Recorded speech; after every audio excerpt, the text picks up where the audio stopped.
Welcome to another episode of COVID Chat. And today we are with a special person named Mrs. Surbhi Arora. Surbhi brings with her about 11 years of experience in the education background, and she is a mother of two children of 6 years and 18 months young. And she helps people in bettering their attitude towards life, if I may put it in summary. There's so much about her is that she's a founder of My Career Dost, which is a career education initiative, and Chalkabot, an international educators community. She's connected with 15 countries and takes regular sessions with educators and students globally. She is doing so many things at the same time, yet she's also working in a job. This lady goes ahead and defines how you can exactly use your time effectively in a day. There's nothing that she doesn't do. She's a mother, she's a homekeeper, she's an entrepreneur, she's an employee. I fail to understand which blank has she left unwritten with all the things that she does. So let's get Surbhi on board, and then I think she'll be sharing a lot of information with you. So Surbhi, hi, how are you doing? I'm good, Roshan, and thank you for the introduction. It was a beautiful introduction of myself. I enjoyed it. Excellent. Well, I can't help it. You've done so much in your career. I mean, in the short life that we have lived, you've gone and filled almost all the blanks that are possible that people dream about. Well, I, on the contrary, have a different statement. Still feel there's a lot to explore, there's a lot to learn, and I'm just a knave in whatever I'm doing right now. Nice, nice. That's so humble of you to say that. Wonderful. So Surbhi will get on to the questions from here on. So Surbhi will get on with the questions. Why exactly did you choose this field, and what made you initiate yourself into this field? Well, I must say, a person is made of the mistakes the person make. I made Okay. terrible career choices in my life. And then one day I was just sitting somewhere. I opened up a digital magazine, or I remember some education word magazine, maybe. And there Okay. was this advertisement about how to be a career counselor. So just pursue this course and you will be a career counselor. It was some 10 years back.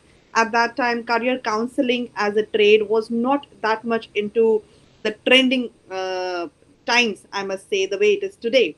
So it was something new for us, and I was part of a job at that moment, and I thought that I'm not satisfied with what I'm doing presently. Maybe by pursuing this course, I will get better insight to what can be pursued further.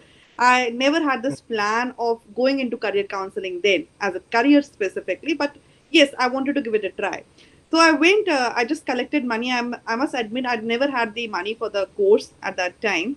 It was some Okay. 25 to 30,000 maybe in 2010. So I had to collect money from everyone. I could not afford a flight, so I booked a train ticket to Bangalore or Bangalore at that time. I don't remember what we used to pronounce it with the name. The transition it has gone. So I went there and studied this course with Dr. Gillian. Dr. Gillian was my mentor to the, and he's an example when it comes to clinical psychology and dealing with kids. He and his wife. Brilliant. So we went for this Jiva Foundation program, and I studied career counseling with him. Was able to master some skills about the career counseling then from him. But I won't say that without practicing, you are never a counselor. So in order to practice back, in order to be a counselor, you have to practice. So that I always say. So when I came back, this is how I entered into career counseling. But when I came back, there was some sort of a fire that I have learned something. I need to practice it. I need to practice it. So I was looking for some opportunity. And luckily, one day there was a newspaper with a box advertisement for some school looking for a counselor on part time basis, maybe a visiting faculty for 2 to 3 days in a week. So I decided to take that opportunity with the present job I was in. So I was taking some teaching job at that moment. So I thought that I want to give it a try because the school had some good number, I believe some 2,000 students at that time. And they were giving me counseling, career counseling to be specific, for almost students starting from grade 6. So that was an opportunity and an opener for me. So I decided on that opportunity and decided on part time basis. I never realized that while I started on part time basis, gradually helping out kids, mentoring them was such a satisfaction. that I gradually started enjoying it. Not just once, every time. So every time there used to be a student who used to come back that, ma'am, I don't know what to do, and I want to be an artist. My parents want me to be an engineer. I don't know what to do. And I used to see myself in that particular kid. My parents wanted me to be a doctor. I told them I want to go for arts, and they just wanted to thrash me in some way or the other. So that reminder always used to be there when they used to ask me about career counseling or anything about career. So this became as a journey, and I must say I became a counselor not because I wanted to be one, because kids Mhm. demanded that thing out of me. They asked me questions. They had those situations, and when I saw them in that situation, it just made me drive towards them that yes, I want to go and ahead and just help them out in whatever way I can. So that's how more or less the career counseling journey began for me. And then from there in 2010, I'm here in 2020 as a career coach now. I don't call myself a counselor anymore, but I call myself a career coach. I have given myself, you get in military those grades, so maybe I have just improvised on that grades for myself now. I would be a lieutenant career coach maybe in sometime in future for myself. But yes, that's how I have grown up in the field. And I must say, in this whole journey of 10 years, even my understanding of career and the counseling and the coaching and the education has changed. What I used to think about the profession earlier, I think completely opposite of it, what I think right now in 2020. So that's something interesting if anytime we talk about. So that's how I entered into Interesting. Interesting. it. Yeah. So when you started in this journey with all the enjoyment that you had with the children, interacting with them, speaking to them, getting the joy of giving them the right guidance, you may have faced some challenges when you started off. Would you like to share some of it? Yeah, one incident is very close to me. Imagine a 21-year-old coming to you and telling you, I can guide your child into a career. All right. Thing. All right. So you can imagine I'm not that aged. I seem to be. So it used to be my age, which was a big challenge for me. At 21, I used to tell everybody that I am 25. So that was a very, I believe I was the only female maybe alive who was, just accelerating her age or just sitting on that age graph and telling everybody कि अरे मैं तो 25 साल की हूँ and at 25 I was telling I am 30. So I've always been more into the age graph. I still remember at 21, other than career counseling, I used to take a batch in Sonipat in Haryana. So there was a college, there was a BTech batch, and I took some college trainings for them. So Okay. in your struggling age, you have to struggle with career counseling and take some part-time Yeah. opportunities. Whatever it comes, you take it. So you would just want to make money Right. Right. from anywhere Right. possible. So I used to take those college trainings of interview preparation and how to crack those interviews, and Hmm. luckily I was good at it. So Sure. Sure. there was this batch of BTech students. Imagine, and they were mostly mechanical students, and I was just, I believe, 21 or 22. And they kept on asking me, "Ma'am, that what is your age?" And I used to be always specific that I am 26, I am 27. It was when I got married and they saw me on Facebook. They actually asked me that, "Can you tell your actual age right now to us to be clear? That what is your age?" So this age factor was very much important for me, and I felt at that Yeah. moment, and I feel this struggle even with youngsters today. You know, and then I feel this amazement. I feel glad and furious at the same time. So there are some 18 years old who are starting up with these startups. At 18, I was still confused between medical, non-medical, commerce, and arts. And then you have kids who are coming up with startups at 18 Yeah. to the Yeah. amazement part. So I personally, age was one factor. I believe that truly was a confusion or that truly was a challenge for me at that time. The second challenge, which I felt as a career coach or a career counselor, which I believe was it was not it was an open market. People were not ready Hmm. to accept the need of it. So it was more like अरे सलाह देने के पैसे कौन लेता है. So I used to tell, okay, I'm a career coach and I charge for it, and everybody used to be that, do you charge for just suggestions? I charge for suggestions. That is my living. So most of the time, people were not ready to pay. They were ready to attend Yeah, seminars. They wanted to get suggestions, but they were not ready to come up and pay money for it. So it became a big struggle correct. for me at initial stages to get this justification that yes, you have to pay money for suggestions because that is my bread and butter. So this was one again a factor for me that was more of a psychological front for everybody. Third, I had a lot many relatives asking for suggestions and obviously no one to pay for. So that was again like I became more like you attend any marriage, you attend any function, you are sitting there and just counseling people onto everything. I believe that happens with doctors also, maybe somewhere. So Absolutely, absolutely. that was one thing. And fourth, I must say, even the school setups at that stage, government has come up with policies right now that you need to have a counselor in the system, a counselor in the Correct. system. Yes, But yes, they do. counselor and a career counselor is different.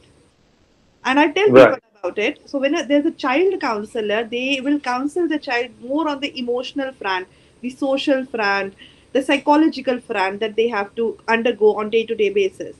But when we talk about a career counselor, they are talking about a career inventory that is to be explored and taken further, and giving students an opportunity to identify the best career for them. So this discrimination was not there, and even it's not even right now in any of the system. So these are the few challenges which I feel was there, and many of them are still there into my industry, that is career counseling specifically.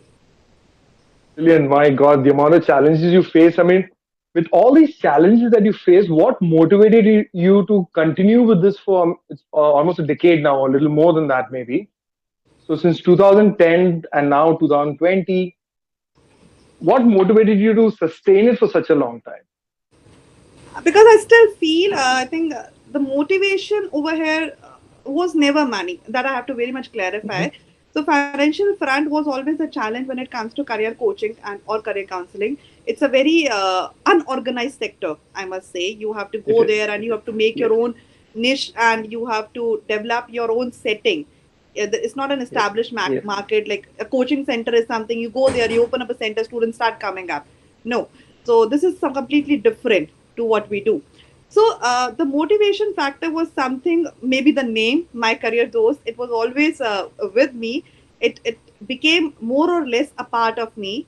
And students, parents, educators, they started identifying me with the name Surbhi Arora, the career Sure. counselor or the career coach.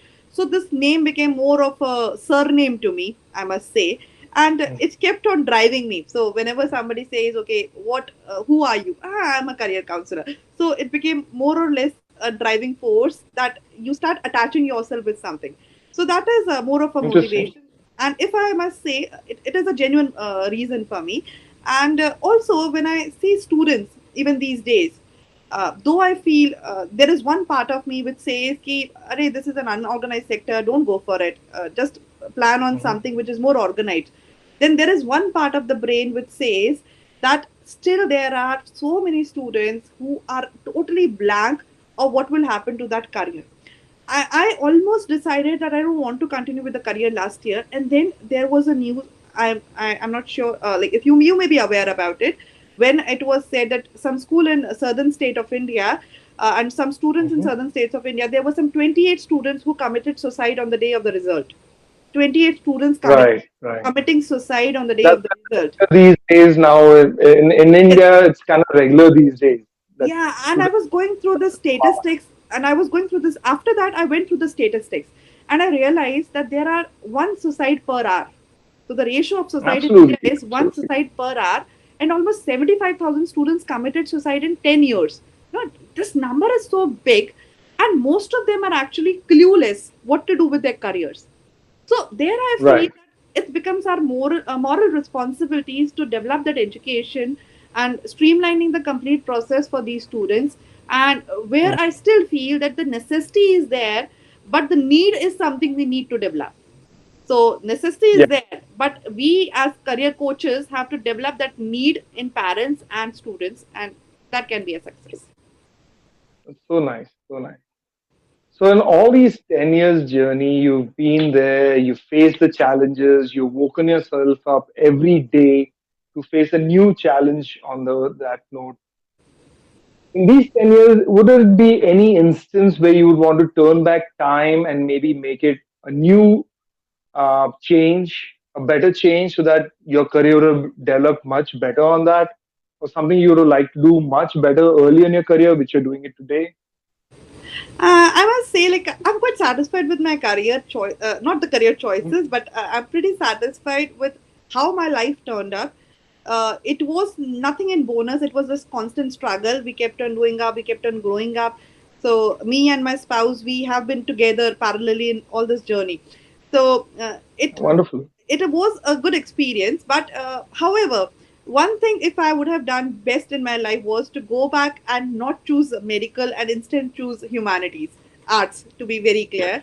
I still feel that there is one part of me which is very creative, who can create things and who can do beautiful Uh-huh. things with master with hands and maybe drawings or any other field I would have done. Maybe I still feel that maybe someday I will transit my career again into the creative field, but I should feel that strong to do the transition. So, but yes, if time would have permitted me, this is one change I would have done. I would have denied my parents in a very strict way that I cannot take medical, so don't waste your money over there, because even now I have not utilized that study anywhere other than the graduation degree I have. So this is something which I would have done. So Yeah. So this is like the 3 years example of where they give for doing engineering and jumping into finance. yeah, I'm the first idiot, so I don't know. So I'm, Nice, nice that you realized it at least. But many of us actually have been in the same process of where we started our career to where we are today. They're two different sides of the spectrum, and it's difficult for us to actually fathom that we would be where we are. Like today, I'm a psychologist, but I never actually fathom that I'll ever be a psychologist in my life.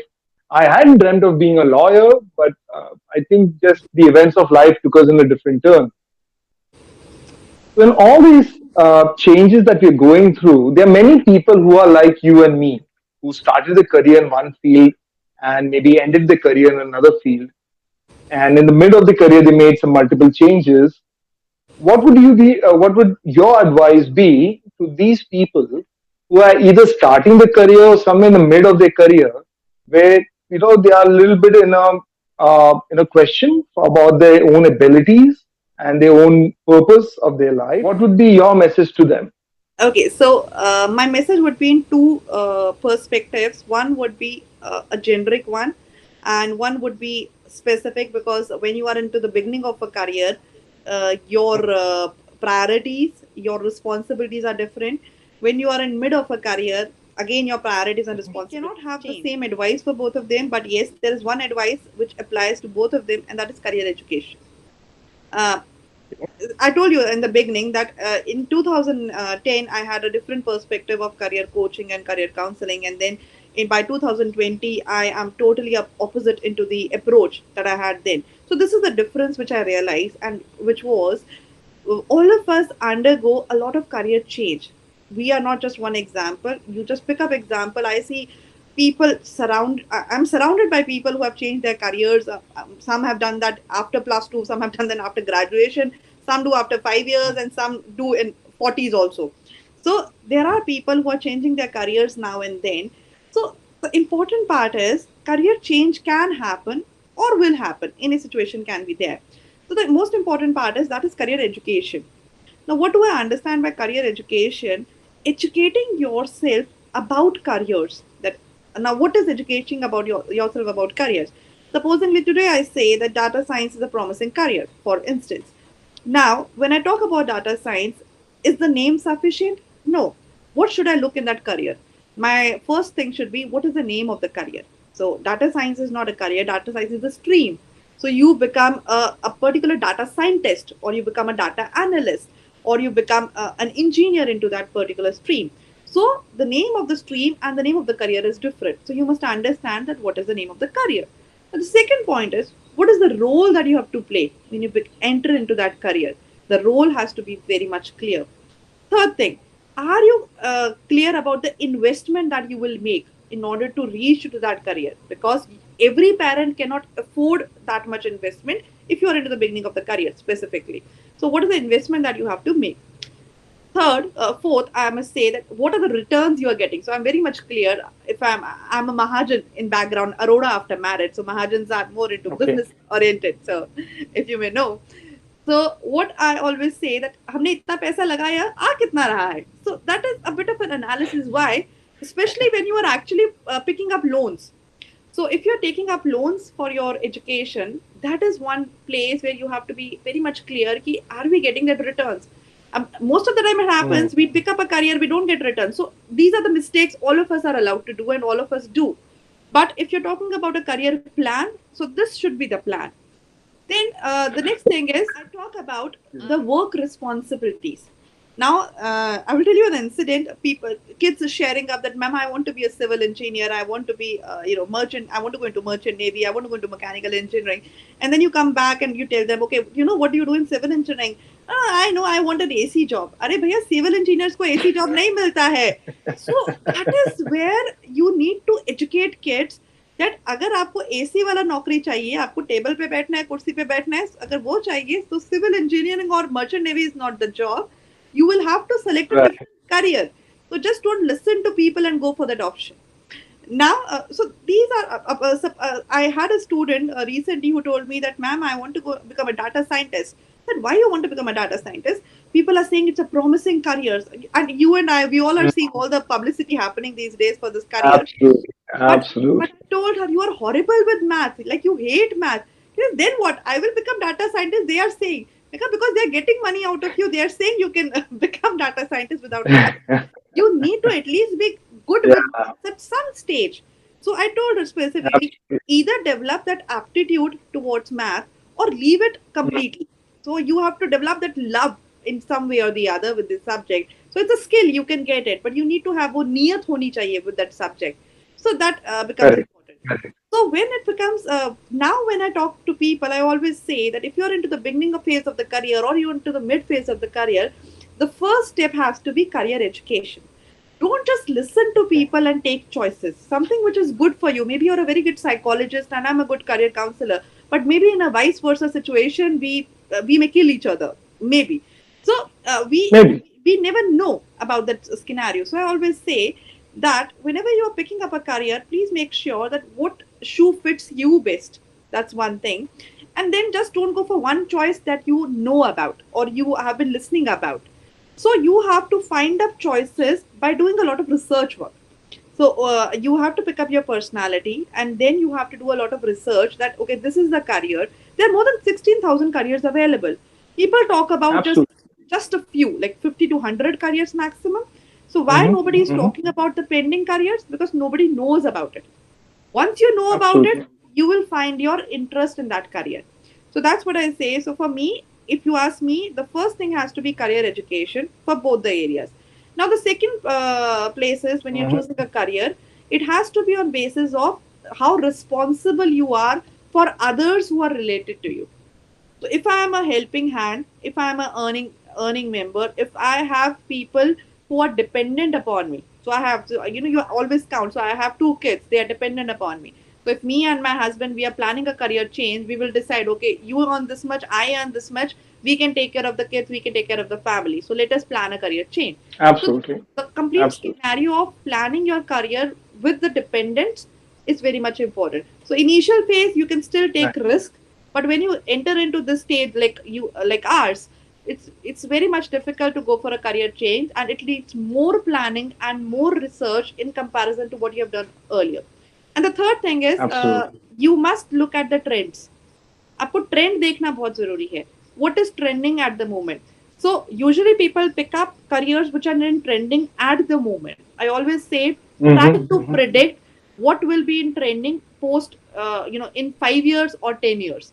So you have to 10 go years. and Right. predict Right. what will be an upcoming career in 10 years, according to my understanding. Wonderfully said.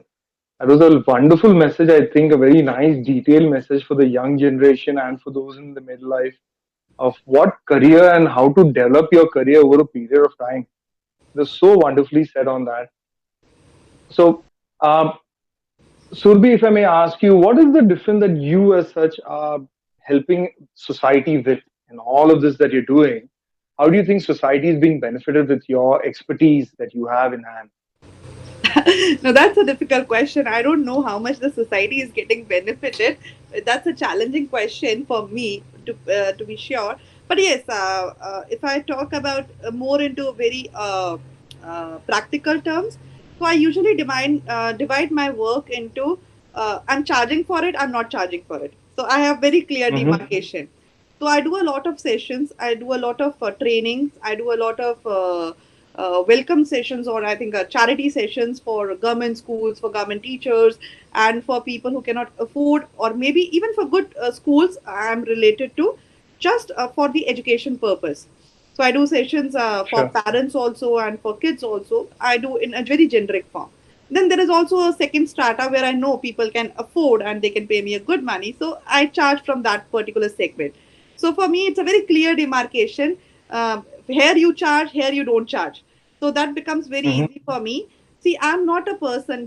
When people say, "What are you doing for the society?" Trust me, if you tell me that, Survey, we have to go on a rally and you have to walk, I will run away. I cannot run marathons. I cannot go on walk rallies. I cannot sit on dharnas and if, anywhere. I cannot do that. I Okay. cannot. I cannot go ahead and maybe work hard for the people or serve them anything. I'm not that fellow. I'm physically very lazy fellow. You can say that I cannot travel to that distance. But yes, I can do what best I can do. So as an educator, Sure. I can pass free education. So this is something Mm-hmm. for me is serving the society. I will serve the Wonderful. society the way I can do it. So I always say, please don't tell me that only people who are collecting goods are serving society. They are doing one part of they're meeting the hunger need. So there is some knowledge need also. There is some development need also. So we have Sure. different needs Sure. of the society. I Exactly. capture the if you ask me about the servicing to the society.